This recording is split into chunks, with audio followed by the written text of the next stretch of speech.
자, 할 거예요, 보시죠. 그래서 요번에도 그 지난번에 작년 연말이랑 올 초에 법인세 신고 강의할 때 통합 얘기를 너무 많이 해서 이제 지겨워가지고 지난달에 법인 결산 조정 신고 강의 때 통합 얘기를 안 했더니 저기 회계사님이 계시는 회계사무실에서 세 분이 오셨는데 우리가 대표해서 왔는데 통합 들으려고 왔는데요 이러는 거야. 그럼 천달 얘기하든가. 응? 그래서 다시 오겠대. 다시 오시면 제가 해드릴게요 그랬는데 안 와. 근데 그 다음 강의부터 나는 또 통합 얘기를 계속 하고 있어. 네? 통합 얘기 이거 좀 합시다. 통합 얘기. 그럼 통합 얘기 하기 전에 요 개정세법부터 먼저 보고 얘기를 하시죠. 요 책에도 통합 얘기가 없는 건 아닌데요. 조금 어렵고 여기에 사례가 7가지 케이스로 있는데 여러분들은 무조건 이 7가지 케이스 중에 하나에 무조건 걸리도록 되어 있어요. 그래서 동생들은 그때 옆에 찾아보면서 하나씩 해보면 돼요. 그리고 그 프로그램에 보면 오른쪽 위에 뭘 누르면 갑자기 영상이 팍 나온다. 영상이 팍 나와가지고 요걸 클릭하세요. 저장하고 닫으세요. 요걸 클릭하세요. 저장하고 닫으세요. 그건 세법이 아니라 프로그램 사용법이에요. 프로그램 사용법. 그것만 가지고 요번에 법인세 신고를 했다. 그렇게 10년이 흘렀다. 10년이 흘렀다. 이제 불안해가지고 사무실에서 출근하고 못 산다고. 맏언니가 됐는데 동생이 물어보면 답변하고. 요즘 프로그램 사용법 영상으로 잘 나오더라고. 상시 근로자 수를 불러오세요. 저장을 하세요. 닫으세요. 어디 가가지고 뭐 불러오세요. 네? 감사하죠. 자, 개정세법이라고 됐는데 한번 봐보세요. 12, 13페이지.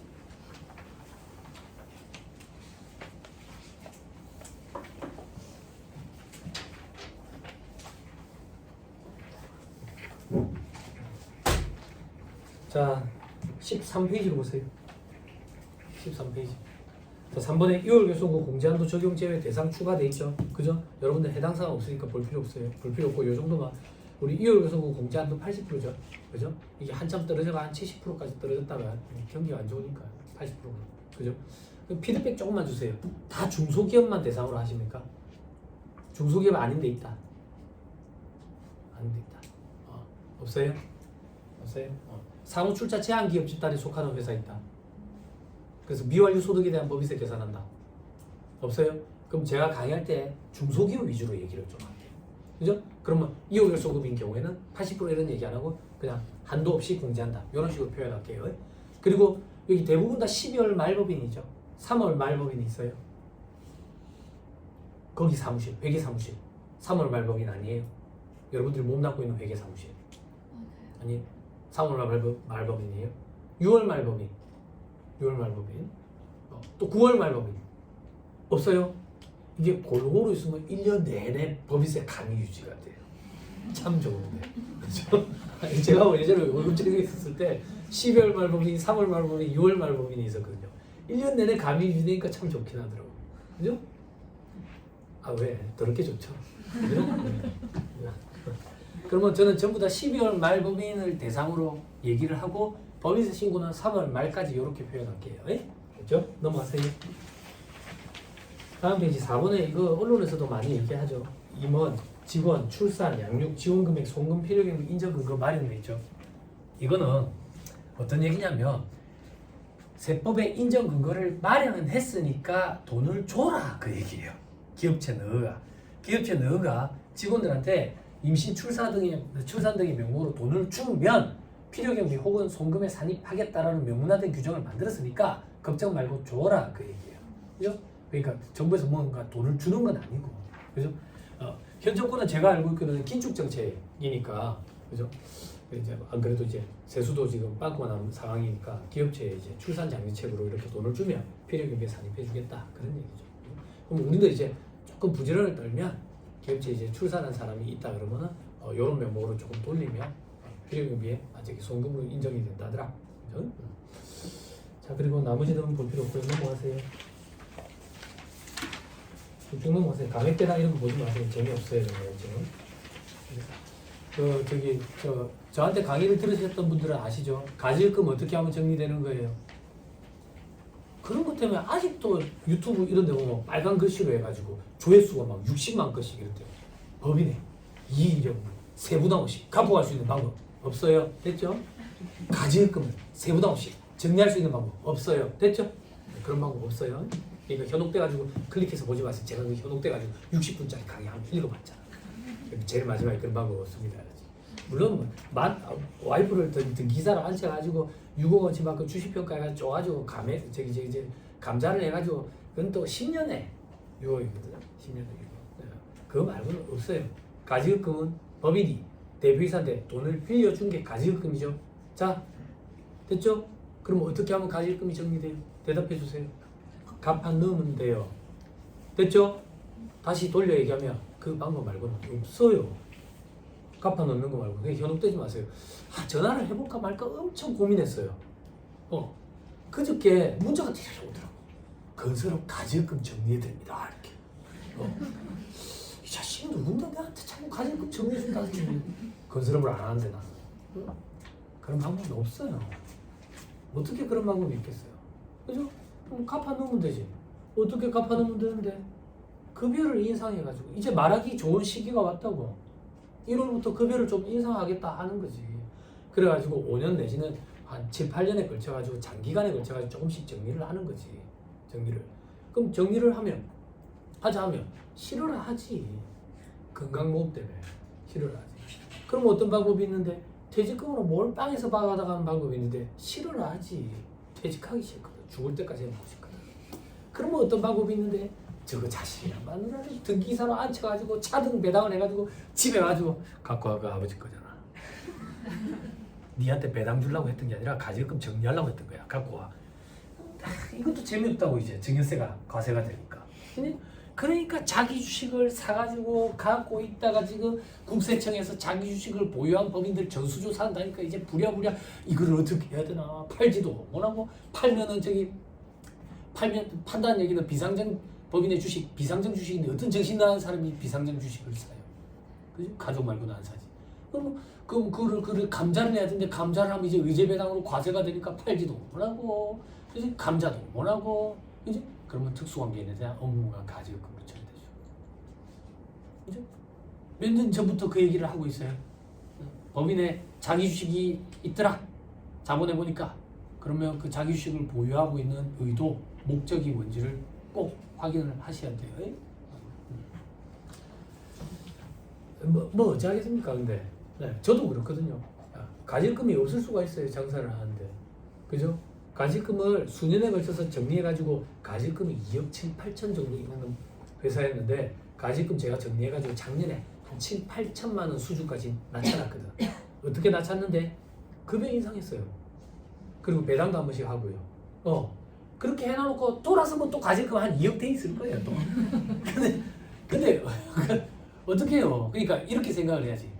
회계에서 말하는 가지급금의 개념과 세법에서 말하는 가지급금의 개념은 좀 다르다고. 요 얘기 조금만 하고 합시다. 나중에 하지 말고 그냥. 회계에서 말하는 가지급금의 개념은 이거야. 아침에 사장님이 출근을 했는데 술 냄새가 풀풀 나. 야, 금고가 20만 원 갖고 와봐라. 사장님 그거 어디다가 쓰시게? 내가 니한테 그런 것까지 얘기해야 되나? 갖고 오라면 갖고 오지. 그러면 이제 금고에서 20만 원 갖다 주면 우리는 이제 장부 처리를 해야 되는데 장부 분기 끊어야 될 때 계정감을 모르겠는 거지. 그럴 때 이제 가지급금 좋겠어. 가지급금. 근데 사장이 점심을 뭘 잘못 먹고 들어왔는지 희희낙낙거리는 거예요. 기분이 좋아 보여. 그럼 쓱 가가지고 사장님 아침에 그 20만 원 어디에 갖다 쓰셨어요? 그 거래처 경조사비 줬다. 그러면 가지급금을 지우개로 깨끗이 지우고 접대비 역사 속에 사라졌으니까 이제 기업 업무 추진비 길게 이렇게 써줘야지. 그지? 회계에서 말하는 가지급금의 개념은 임시 개정이기 때문에 12월 31일자로는 실질 개정이 뭔지 파악을 해서 바꿔놔야죠.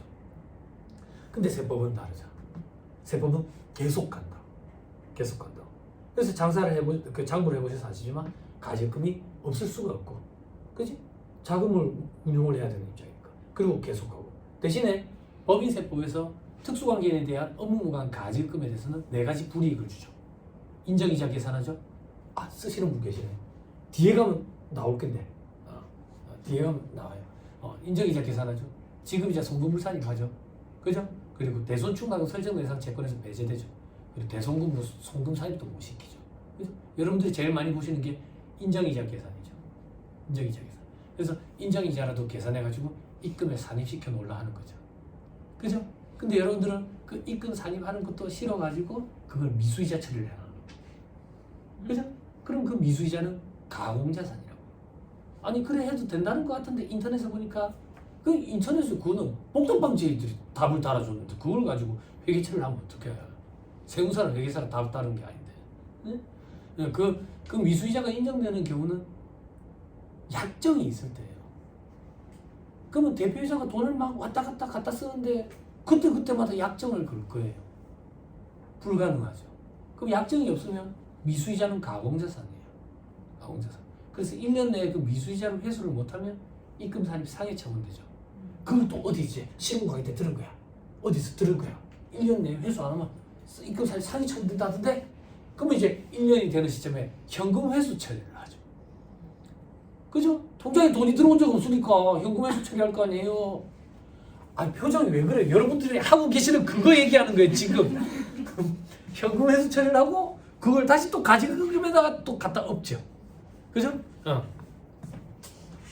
그 조세 심판례가 있어요. 2019년에 조세 심판례에 실질적으로 회수한 것이 입증이 안 되면 입금산이 상해 처분한다고 되어 있어요. 그럼 가지금에 엎었던 건 어떻게 하는데요? 가지금을 줄여야 되니까 송금산이 마이너스로 자산을 감액시키고 입금산이 상해 처분이 이루어진다. 그러니까 그렇게 하는 건 제가 드릴 수 있는 얘기는 여기까지예요. 그렇게 하면 안 되는 거예요. 그러면 쉬는 시간에 질문이 봉을 터져요. 그러면 어떻게 해야 되는데요? 안 된다고 얘기를 했는데, 그죠? 그러면 세무사님 가지금을 어떻게 정리해야 돼요? 갚아 넣어야죠. 자꾸 돌고 돈다고. 그랬더니 표정이 안 좋은 거야. 표정이 왜 안 좋은데? 니는 어떻게 하는데? 니는 그럼 니는 거래처에 그 가지금 없나? 가지금 있죠. 그럼 니는 어떻게 하는데? 미수이자 안 납니다. 가지금 인정이자가 명세서에서 가지금 계산되는 거 그대로 입금산입 상해 처분합니다. 저는 입금산입 상해 처분합니다. 그죠? 그 여러분들은 엄청난 능력을 갖고 계신 분들일 거예요.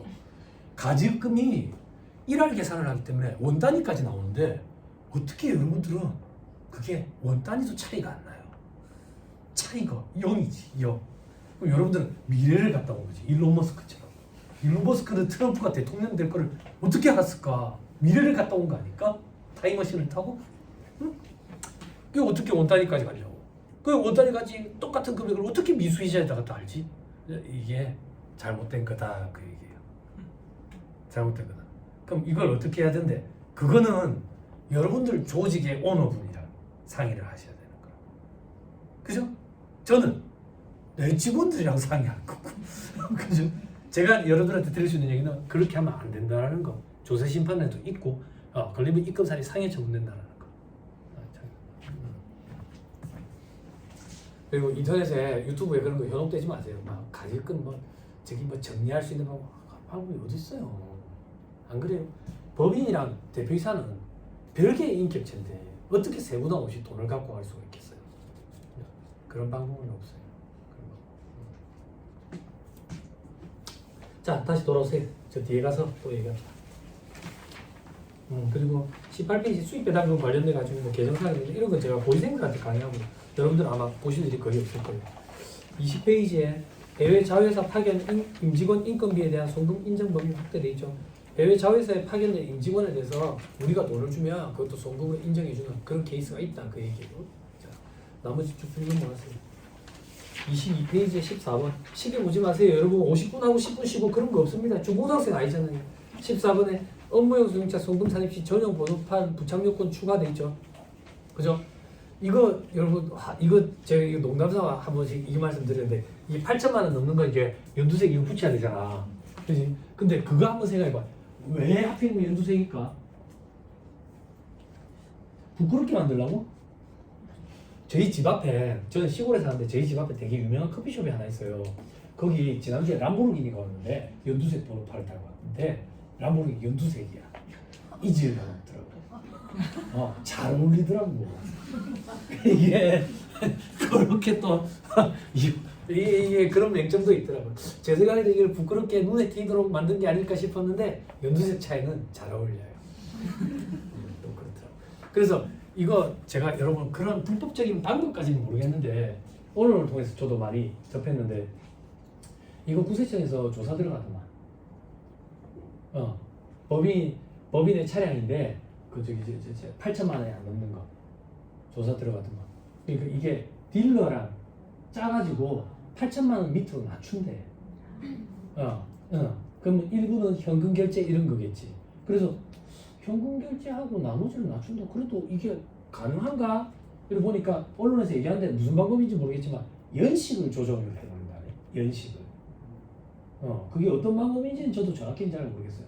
그래서 국세청에서 법인 차량인데 차량 가액이 의도적으로 낮춘 것 같은 경우에 다 조사한다고 그러더라고요. 혹시 그런 데는 없죠? 응? 참 그런 거 보면 저는 상상도 안 되거든요. 어떤 방법이지 그게. 그죠? 그럴 때 보면 어떤 생각이 드냐면 와, 우리나라 사람들 진짜 머리가 좋고 유대인 다음으로 길들이기 힘든 민족이라는 말. 그 좋은 말을 왜 자꾸 그죠? 여태까지 몰랐어요. 여태까지 저는 이제 김현장, 삼성 법무팀 이런 데가 머리가 좋은 줄 알았는데 우리나라의 이제 수입차 딜러들도 참 머리가 좋네. 자, 넘어갑니다. 딜러분 가족분 계세요? 취소할게요. 네, 수긍이 빠릅니다. 바로 취소하겠습니다. 죄송합니다. 자, 넘어가고요. 업무용 수중차는 나중에 감가상각 파트에서 한참 얘기할 거예요. 감가상각비 뭐 별도로 얘기할 거 뭐 크지는 않고요. 업무용 수중차를 주로 얘기를 할 거예요. 쭉 넘어가세요. 쭉쭉쭉 넘어가시면 다 필요 없고 29페이지 한번 봐보세요. 요건 좀 얘기를 해야 돼. 29번 금형.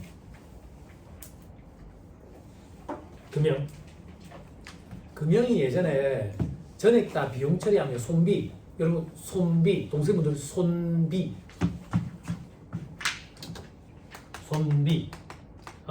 세법 용어거든. 세법에서 손비는 손실 또는 비용을 손비라고 표현해. 깨어나십시오. 졸면 안 돼요. 깨어나십시오. 왜? 좀 놀라셨구나. 처음 들으시는 분들 계시구나. 제가 도라이 아닙니다. 깨어나십시오. 그죠? 여러분 이 수강료 안 싸. 물론 이 후회하시는 분들 알아. 처음 들으시는 분들 첫 시간에 후회해. 와, 저 자식 더럽게 빡세네. 출근하는 게 낫네. 괜히 왔네. 내가 왜 소문 일이 몰랐지? 여러분 제가 한강 이남에서 제일 빡센 강사예요. 소문 그렇게 나 있어요. 소문. 그래도 요즘에는 여러분들 엄청 배려해가지고 1시간 한번 쉬어요. 10분 쉬지는 않지만 예전에 3시간에 한 번씩 쉬었어요. 3시간에 한 번씩 쉬었더니 강사평가서에 욕을 화장실 못 간다. 여자 화장실은 줄 서야 되는데 작은 볼일만 보나? 눈을 못 감게 하네. 니 때문에 안구건조증 걸리겠네. 2초 이상 감지 마라 하거든 제가. 눈을. 그죠? 네, 별 말이 많았어요. 졸지 마세요 여러분. 돈 아까워요. 시간 아깝다. 졸지 마세요. 자 졸려고 오신 분 피드백 주세요. 오늘 내일 나는 네 수업 시간에 자려고 왔다. 돈 내고 자려고 왔다. 없지요? 근데 왜 졸린데? 졸리는 이유는 둘 중에 하나예요. 네가 지금 무슨 소리 하는지 모르겠다. 혹은 체력이 바닥이 났다. 그런데 애를 쓰고 들으시려고 하니까 앞에 있어 여러분들 보고 있는 저는 무섭거든요. 눈이 흰자만 보이고 되게 무섭다고. 꿈에 나타날까봐. 그죠? 그런 분들을 보면서 제가 얼마나 안타깝겠어요. 그래서 약속드릴게요. 도와드릴게요. 졸음이 순식간에 달아나게 도와드릴 수 있어요. 근데 이게 부작용이 좀 있어요. 내일 못 올 수도 있어요. 오늘 밤에도 잠이 안 오고. 응? 아주 부끄러워서. 그죠? 도와드릴 거예요. 졸지 마세요. 자, 금형. 과거에는 금형을 손비 처리하면 전액 다 송금 인정되는 특례 규정을 적용했었는데 이제 이 금형이 그 기준에서 벗어났다고. 그러면 자산으로 달아가지고 상각을 떨어야 되는 거야. 그래서 오른쪽에 보면 5년이다. 이렇게 생각하면 돼. 됐죠? 넘어갑니다. 저 밑에 31번. 요건 뭐 참고 삼아. 농특세 있죠? 여러분. 농특세는 10년 단위로 이렇게 자꾸 연장이 돼요. 농특세는 원래 일몰 기한이 있는 규정인데 2024년 말이 일몰 기한인데 또 연장이 됐어요. 농어촌 특별세, 요거는 뭐냐면 우리가 세액감면이나 공제 규정을 적용받는데 그럼 기분이 좋죠? 기분이 좋으니까 그 중에 20% 정도는 농어촌 발전기금으로 좀 내놔라. 요게 농어촌 특별세예요. 근데 세무사에 왜 나는 본 적이 없지요? 여러분들이 감면받는 규정들, 공제받는 규정들은 농특세 비과세에 해당되기 때문에 볼 일이 잘 없는 거예요. 볼 일이 잘 없는 거예요. 그렇죠? 자, 넘어갑니다. 32페이지 2번에 조특법 개정이라고 되어 있는데 참고하면 그냥 R&D 세액공제 대상 인건비 범위 합리화돼 있죠. 그죠? R&D 세액공제 관련돼 가지고는 범위를 자꾸 넓혀줍니다. 넓혀주고 이제 미리 시뮬레이션도 돌릴 수 있도록 그렇게 돼 있죠. 사회보험료, 보험료 사용자 부담분 요것도 인건비 병위에 명시해놨다는 넘어갑니다. 여기 경력 짧은 동생들 사용자가 있고요. 사용인이 있어요. 세법에 사용자가 놈자자야. 사장놈이야. 그래서 사용자야. 근데 법이 이런 거 개정이라 얘기 안 하고 언어 순화, 용어를 자꾸 순화시키면서 임직원 이런 표현으로 바뀐 규정도 있는데 아직 사용자와 사용인이라는 표현을 계속 쓰는 규정도 있어요. 이 정도. 동생들이 이런 거 힘들어. 사용자, 사용인, 임차인, 임대인 이런 것도 힘들어한다고. 임차인은 사변에 있으니까 임차료. 비용이 내는 사람 입장이야. 대변에 있으니까 임대 수익 받는 사람 입장이 건물주 입장. 그렇죠? 이런 용어가 헷갈리면 답 없는 거야. 얘기를 읽어도 안 읽어진다 이 소리말이라고. 근데 이런 게 왜 헷갈리는데 뽕떡바지 애들 그냥 임대 이러니까. 비하 발언은 아닙니다. 공유주계사 비하 발언은 아닙니다. 그죠? 네. 제가 한참 추천도 하고 그랬습니다. 비하 발언은 아닙니다. 회계사무실에서 오신 분들 상대로 공유주계사 자격증 이런 거 하나 따놔 놓으면 나중에 나이 들었을 때 신문 보기 좋다.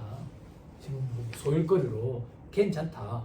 아이고 뽕떡방 요즘에 뭐 굶어 죽는다던데. 이제 매물건 하나 있으면 내시선 나눠 먹는다던데. 굶어 죽는다던데. 그러니까 그게 생업이 안 되면 되잖아. 나중에 소일거리로. 그럼 다들 안 할 때 따면 조금 편하겠지. 그죠? 어떤 자격증이든 대학생들이 그 시험에 투입되기 시작하면 따기 어려워져요. 복덕방 자격증도 과거에 그랬죠. 자, 아무튼 인기가 없을 때 좀 따라놓는 것도 추천드릴 만합니다. 쭉쭉 넘어왔어요. 45페이지 한번 봐보세요.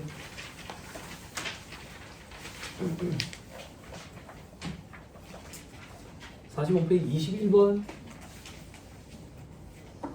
통합고용세액공제 출산 전후 휴가자 있죠. 그죠? 오른쪽 보세요. 정규직 근로자 전환 및 육아휴직 복귀자에 대한 세액공제 적용할 때 출산 전후 휴가 사용 중인 근로자는 상시 근로자 수와 청년 등 상시 근로자 수에서 제외하면 돼 있죠.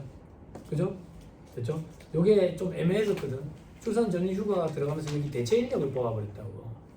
그러면 이제 2명이 되는 그런 현상이 벌어졌었거든. 그래서 대체 인력을 포함시키고 출산 전후 휴가에 있는 사람은 제외하는 걸로. 오케이. 넘어갑니다. 통합은 조금 이따 같이 읽어드릴게요. 47페이지 24번에 소비성 서비스업 돼 있죠. 그죠? 좀 구조화 해놨다 했죠. 오른쪽에 무도장, 기타 사행시설, 안마, 마사지 이런데 그죠? 넘어갑니다. 49페이지 30번 농업회사법인 그죠? 감면기한 연장해준다 하더라. 그냥 다음 페이지 영농조합법인 그죠? 이것도 적용 연장해준다 하더라. 여기 혹시 영농조합법인이나 농업회사법인 담당하시는 분 계세요? 있죠? 그죠? 이게 한참 재밌었거든. 그죠? 농업회사법인이 영농조합법인이에요. 영농조합법인 그죠? 몇 명이에요? 많지. 그 근로자 그냥 없고 본인 혼자서 하시거나 한 명 더 하시거나. 혼자서는 할 수가 없는데. 그래요? 그렇게 하고 계시네요. 그래? 조합은 몇 명 이상이 있어야 되는데. 그래요? 네. 한번 확인을 좀 해보세요. 그러면 이제 배당받아 하는 금액에 1년에 뭐 1200인가 1300까지는 이제 과세가 안 되죠. 과세가 안 되고 회사에 출자하는 자산에 대해서도 양도소득세 과세도 뒤로 밀어주고 이런 혜택이 있어가지고 영농조합법인을 좀 많이 하더라고 보니까. 네, 그래가지고 요즘에 그지 농업이라고 하면 농사만 짓는 건 아니잖아. 고부가치 산업을 많이 하지. 그래서 제가 관리하는 업체도 보니까 영농조합법인인데 수수료만 많지 않아도 제가 해주겠다 그랬거든. 궁금하더라고. 궁금하잖아요. 이것저것 좀 궁금하게 그래 궁금해가지고 했다가 부동산 법인 이런 데는 뭐 돈 1년 반치 못 받고 이제 보내는 이런 데도 있어요. 사기꾼들이거든요. 사기꾼. 제가 생각하는 사기꾼은 지돈 없이 장사하는 사람은 사기꾼이에요. 사기꾼. 그러면서 말 같지도 않게 뭐 저기 서면 거기에 교보문고 옆에 있는 피에스타 건물을 자기가 인수할 거라고 790억인데 포스코에서 갖고 있는 7,900만 원도 없으면서 아무튼 그랬던 기억이 나요. 그래 영농조합법인 여기는 했는데 드론 해요. 드론 있잖아. 드론 그거 하늘 날려다니는 그거 그게 한 400만 원 하더만. 크겠지. 그래 그 농약을 담아가지고 농약을 뿌리더라고. 농약을. 그러니까 이게 괜찮은 게 드론이 400만 원 정도 되는데 다 대주던데요. 다 대주더라고. 부가세 금액까지 포함해서 대주더라고 돈을. 그래가지고 드론을 2대인가 3대인가 이렇게 갖고 있고 그거 가지고 이제 약을 쳐주는데 평당 얼마씩 이래 받더라고. 약 쳐주는데. 그래 그것도 괜찮더라고. 그래 이 법인이 없어질란가 싶었거든. 없어지고 한 1년 반 동안 뜸하더라고. 매출도 없고. 그래도 뭐 수수료는 꼬박꼬박 안 밀리네 이래 생각했는데 올해 보탬 터지더라고. 올해 이제 기반을 좀 잡은 것 같아. 매출이 상당히 올라가더라고. 이런 데 보면 좀 궁금하지 않아요? 네, 알겠습니다. 근데 저는 이런 게 좀 걱정이거든요. 여러 명이서 같이 하면 좀 우려가 많이 돼요. 여러 명이서 같이 하면. 여러 명이서 같이 하는데 내가 오야고 내 밑에 있는 직원들다 그런 건 모르는데 같이 투자를 해서 같이 한다 이러면 동업의 개념 싸워요. 아빠님도 보면 조합원 몇 명 이상이 돼야 되는데 여기 보면 이제 장사 안 되잖아. 매출이 없잖아. 그럼 이제 야 우리 힘내자. 으쌰으쌰하자. 이런데 한 명 정도씩은 안 되면 내가 괜히 이런 같이 해가지고 난 빠져나가야 되겠는데 내가 여기 태운 게 땅인데 이거 내가 어떻게 도로 갖고 가지? 그러면서 돌아가면서 조합원들이 저한테 전화가 오기 시작해. 이걸 어떻게 해가지고 근데 매출이 확 발생하니까 이제 그런 말이 쏙 들어갔어.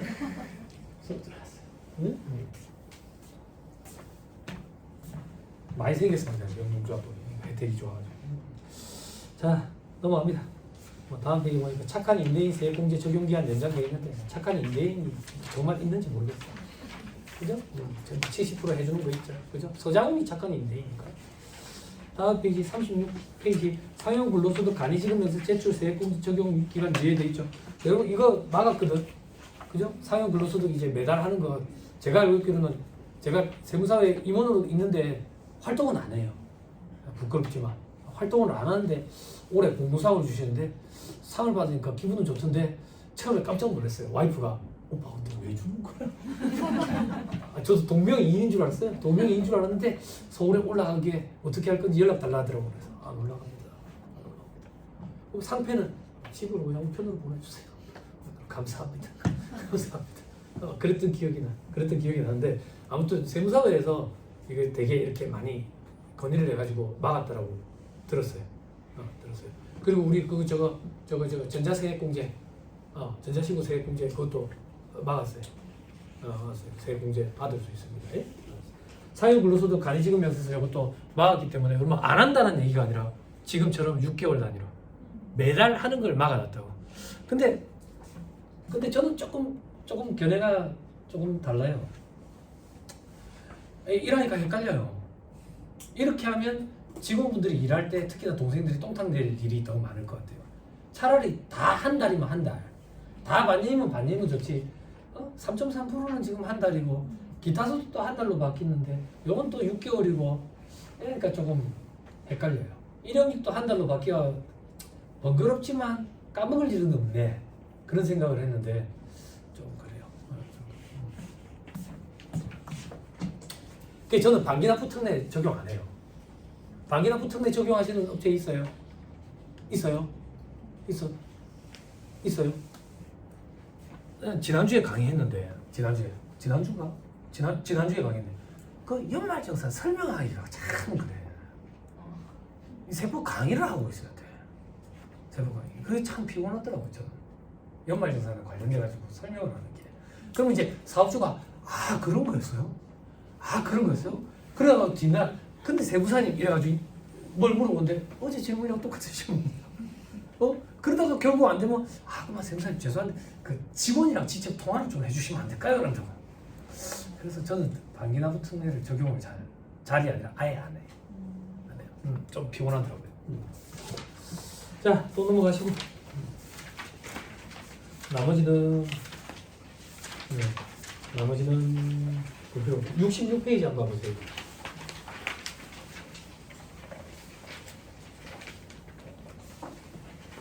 전통시장에서 지출하는 기업 업무 추진비 송금상임 한도 확대돼 있죠. 그죠? 자, 전통시장에서 어쩌고 돼 있는데 여러분 이거 알고 계시죠? 소급 적용하는 거 한도 2배로 늘려요. 2024년 기준으로 80%로 아시죠? 처음 들어요? 처음 들어요? 우리 전통시장 40%잖아. 40%. 무슨 소리야? 죄송합니다. 기업 업무 추진비 연말정산 얘기하고 있어요. 죄송합니다. 연말정산에 우리 신용카드 사용분 소득공제 전통시장 한시적으로 80% 늘려주잖아. 그리고 초과 사용분에 대해서 공제 더해주고. 죄송합니다. 이건 접대비지. 접대비 송금상임 한도 확대돼 있죠. 그죠? 요거 어떤 거냐면 우리 문화접대비 알죠? 문화접대비 지출한 것만큼 한도를 확대해 주잖아. 전통시장에서 쓴 것도 한도를 확대해 주게. 한도를 10% 한도로 해가지고. 즉 거래처에 명절 선물 이런 거 보낼 때 전통시장에서 좀 사서 보내라 그 얘기야. 그러면 한도를 더 넓혀주겠다는 얘기야. 됐어요? 됐죠? 새로 들어온 거야 이거? 새로 들어온 거야? 연말정산 얘기 갑자기 가버렸네. 연말정산 그 얘기는 알고 계시죠? 전통시장 한시적으로 80% 해주는 거예요? 그럼 주변에서 이제 그런 질문이 오면 그렇게 얘기하면 되죠. 주변에서 연말정산 담당자로 연말정산 시즌 되면 제일 많이 오는 전화가 뭐예요? 야, 니 그쪽 일한다며 신용카드 쓰는 게 낫나? 현금 영수증 하는 게 낫나? 전통시장에서 쓰는 게 낫다? 맨날 떼다 하죠. 15%인데 뭐. 그죠? 자, 그 다음 어디로 갈 거냐면 통합 얘기로 갈 거거든요. 통합 얘기는 잠깐 쉬었다가 얘기를 하시죠.